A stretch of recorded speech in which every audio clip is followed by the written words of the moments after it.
Hello and welcome to another episode of Virtual Legality. I'm your host, Richard Hoeg, managing member of the Hoeg Law business law firm of Northville, Michigan, and I thought today we might take another stop into the wonderful world of GameStop, hedge funds, day trading, and more. If you haven't been following this story since we last talked about it, well, it's about time for the government and regulators to step in. A few days ago, in this tweet, Chairman Representative Maxine announced that Robinhood, Citadel, Melvin Capital, Reddit, and Keith Gill, who we'll talk about in just a second, are to testify at a committee hearing of the U.S. House Committee on Financial Services. As we talked about with respect to the GameStop stock, a lot of people are very much interested in an investigation into what happened, especially with respect to Robinhood terminating stock purchases for a period of time and the ownership relationship that it has with Citadel and Melvin Capital and others that might have had a short position in the GameStop stock. Now, this actual committee that's been called to meet, I believe in 3 days or so, has also called the CEO of Reddit and a person by the name of Keith Gill. The quotes given in respect of this conference are as follows. Hedge funds have a long history of predatory conduct, and that conduct is entirely indefensible. Private funds preying on the pension funds of hardworking Americans must be stopped. Private funds engaging in predatory short selling to the detriment of other investors must be stopped. Private funds engaging in vulture strategies that hurt workers must be stopped. Addressing that predatory and manipulative conduct is the responsibility of lawmakers and securities regulators who are charged with protecting investors and ensuring that our capital markets are fair, orderly, and efficient. As a first step in reining in these abusive practices, I will convene a hearing to examine the recent activity around GameStop stock and other impacted stocks with a focus on short selling, online trading platforms, gamification, and their systemic impact on our capital markets and retail investors. We must deal with the hedge funds whose unethical conduct directly led to the recent market volatility, and we must examine the market in general and how it has been manipulated by hedge funds and their financial partners to benefit themselves while others pay the price. Now, I know from a number of commenters to my videos on this topic that probably sounds pretty good. You want to have these hedge funds brought before the court, in this case, the committee, and really have to explain their practices, potentially get more than just a wrist slap. And this seems like a pretty good way to start doing it. And that might well be one of the outcomes of this kind of thing. But a couple of things that I wanted to point out. First of all, as we've talked about elsewhere in this series, it's a little odd to kind of say hedge funds and pension funds and institutional investors for the working class are entirely separated, right? Pension funds are one of the biggest investors in hedge funds. In fact, this is a Market Watch article I brought up from the end of last year that's effectively an opinion piece saying, why are you investing in hedge funds? They're a terrible investment. In this particular case, it's about a lawsuit that the New York Metropolitan Transportation Authority brought against a hedge fund because it lost it hundreds of millions of dollars. And this particular hedge fund was also participated in by places like Blue Cross Blue Shield National Retirement Trust, Lehigh University, the Arkansas Teacher Retirement, and the Teamsters. They're not suing this hedge fund in the same way that we think about with respect to GameStop, that there's a hedge fund that's a third party that's costing them money. They're upset because they wanted to invest with this hedge fund. They wanted to beat the market, and they feel that the derivatives trading and all the complex stuff that this hedge fund was doing was not in its best interest. So they're suing, and this isn't an unusual story, but it's worth noting, just as a kind of exemplar, that pension funds and institutional investors are really what make up the bulk of investment in hedge funds. So yes, if you think they need to be more regulated, that's all well and good. It's wrong, however, to suggest that they are entirely separate in their interests. Pension funds are investing in hedge funds because they want to beat the market, just like any other institutional investor or rich person is investing with those hedge funds. So yes, by all means, take a look at what hedge funds need to be regulated, what rules need to be employed against them, but don't pretend that private equity and pension funds in general aren't also trying to make money through hedge funds and the like. The second thing I wanted to bring up about this comment, that is really what the topic of this video is about, is this last reference, right? as a first step in reining in these abusive practices, I hate hedge funds. Hedge funds need to be stopped. We're going to look at things like short selling, sure, online trading platforms, gamification and their systemic impact on our capital markets. All right, now things are getting interesting. Who is that aimed at? Are you aiming the term online trading platforms and gamification at hedge funds now? Or are you aiming them at something else? Robinhood, of course, is one of the topics of conversation that we talk about as part of this particular set of events, but it also is what retail investors have been using, or other platforms like it, in order to get their foot in the door and actually participate in these markets. One of the complaints people have about Robinhood shutting down is that it cut off a significant number of retail investors from competing with these hedge funds. And now when you hear phrases like this, trading platforms, gamification, and systemic impact on capital markets, it starts to sound like things are turning against Robinhood and the concept of these tech companies. And that's kind of a sound that winds up ringing true in a number of the things we see reported on this past week. I brought up an Engadget article entitled Robinhood and Reddit CEOs to Testify at GameStop hearing, the one that we were just talking about. On February 18th, the House Financial Services Committee will hold a virtual hearing to look into how GameStop's shares shot up in value. What the heck happened? Including Redditor and YouTube streamer Keith Gill, who's also known as Roaring Kitty. That Keith Gill name is one of the leaders at WallStreetBets and one of the primary focal points that these investigations are focusing on. A New York Times report details how Gill played a central role in GameStop's sudden increase in market value. According to the report, he has been tweeting and making videos about the retailer throughout 2020 after making a $53,000 investment in the company. A number of Reddit traders who followed his videos and posts rallied behind him, causing a stock market frenzy that led to huge losses for the hedge funds that bet against the retailer and expected its stock price to tumble. As a result, Gill's original investment now has a value of $48 million. Now, one of the things we pointed out in the very first video we did on the GameStop surge was how much this looked like market manipulation to the outside. That in general, the SEC and the securities laws of the United States have rules against fraud, against what we called a pump and dump, where you are essentially pumping up a stock price in order to sell it later on. One of the things we also said in that video is that while this looks like that, and we can expect it to be investigated like that, and we'll see that it is, it doesn't have the same kind of indicia of fraud that you would ordinarily see.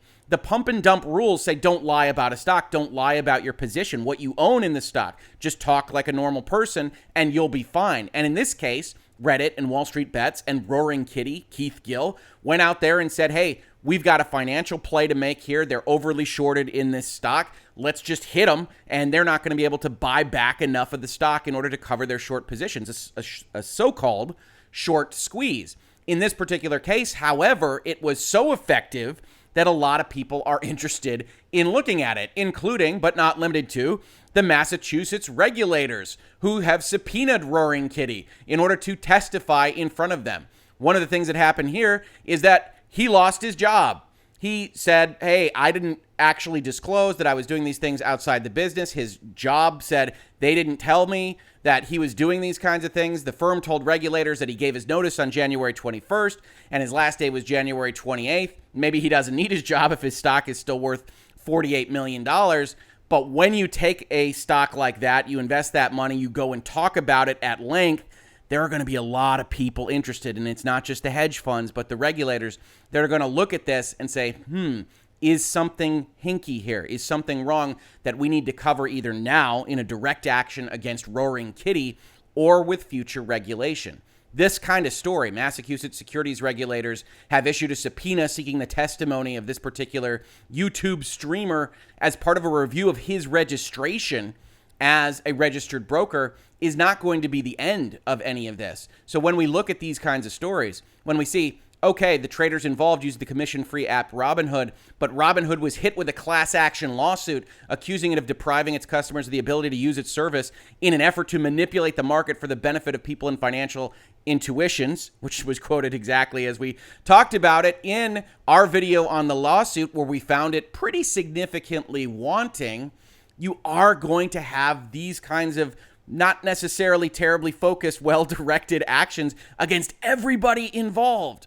So when you come into my comments and say something needs to be done about the hedge funds, let's look at what this committee is doing against these hedge funds, and then you get these articles and references to things like gamification and online platforms, follow the ball, because the regulators are not going to be just focused on what you want them to be focused on. This article finishes by talking about the Senate Committee on Banking announcing that it will also have a hearing on the current state of the stock market after what happened.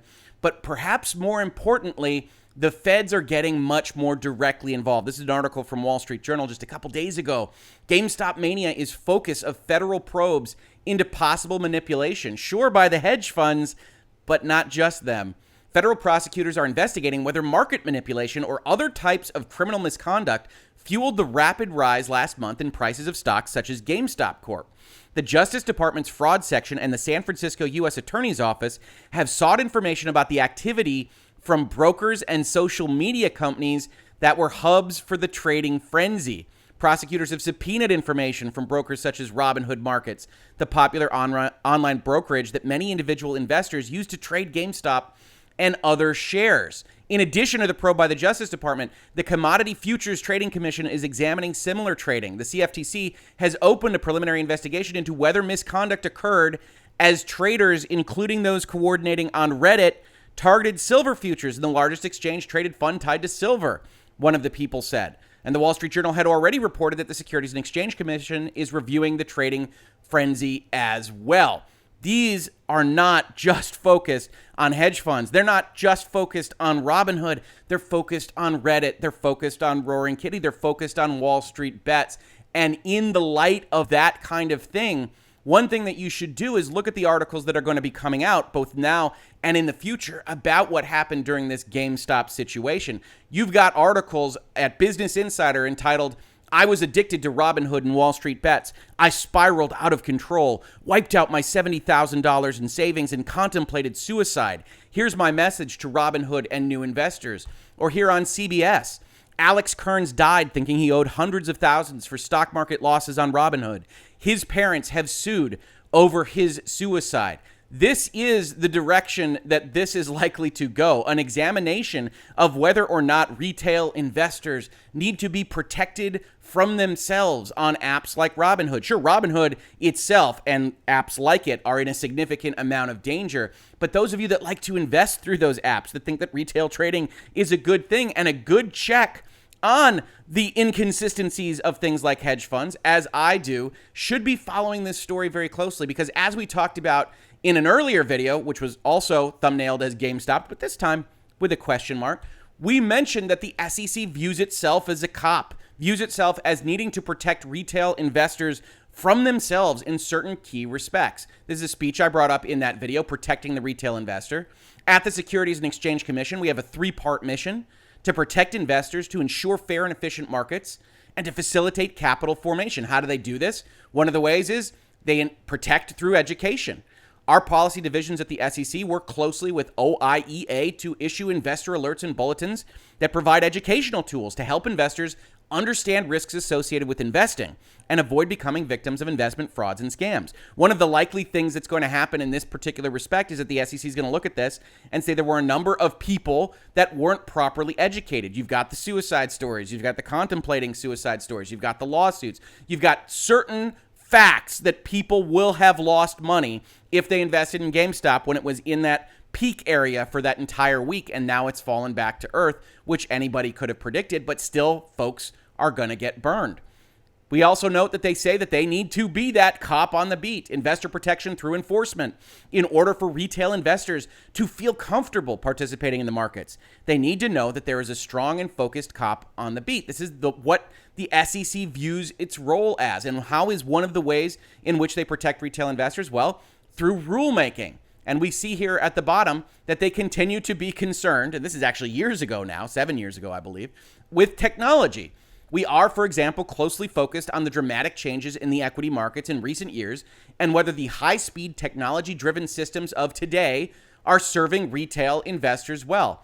This is just an example. This doesn't mean that the SEC is going to go in a particular direction on any of these questions. But if you think just because this speech was made in 2014 that these kinds of concepts aren't prevalent at the SEC, then you should check out what's happening right now. Here's an NPR article. Wall Street insider turned tough market cop.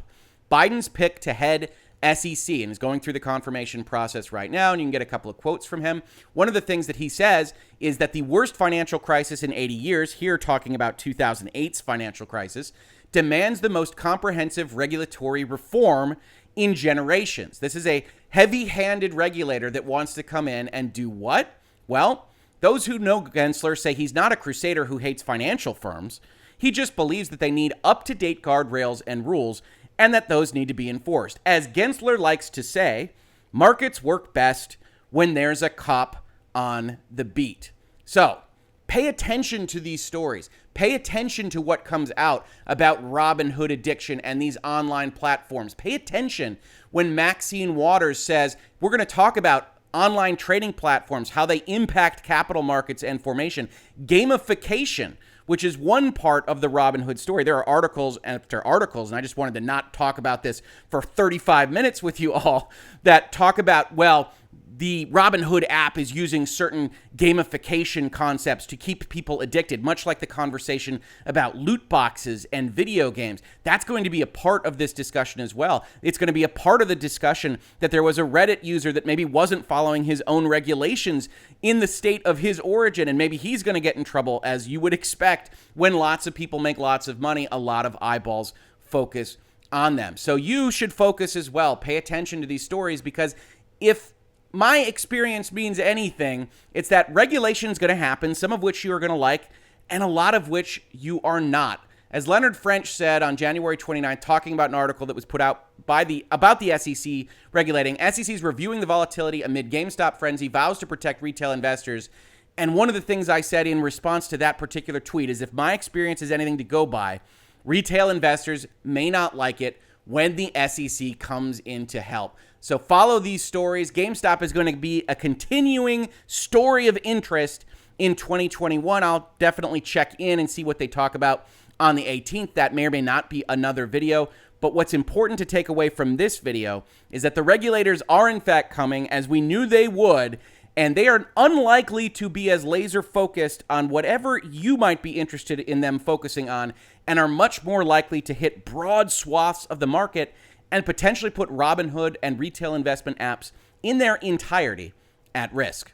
This has been Virtual Legality for today. If you enjoyed this video, we're talking about business and law of technology, video games, pop culture in general at length. We've got a lot of ways to support the channel if you are interested in doing so. And if you just want to support it with just a thumb up and a subscription button, that's great as well. Just subscribe and tell your friends. Every little bit helps. If you saw this on YouTube, thank you so much for watching. And if you listen to it as a podcast, thank you so much for listening. And I will catch you on the very next episode of Virtual Legality. Virtual Legality is a YouTube video series with audio podcast versions presented as commentary and for education and entertainment purposes only. It does not constitute legal advice and does not create an attorney-client relationship. If you have legal questions about the topics discussed, please consult your own legal counsel.